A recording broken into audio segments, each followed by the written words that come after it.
Assalamualaikum warahmatullahi wabarakatuh. Kru semangat, kru semangat, kru semangat. Buku Paduka Yang Mulia Tunku Syekh Hasan Muhammad Ditiro, sang pimpinan Revolusi Aceh yang kanunggu wa Allah 12 tahun yang kau likut.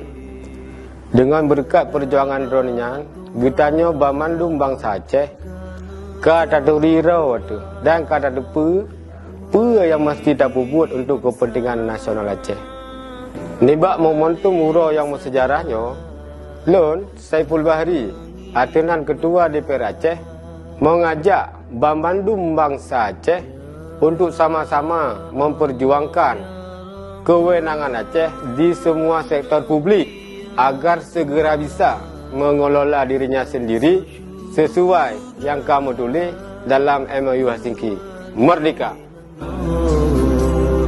Pemimpin kamu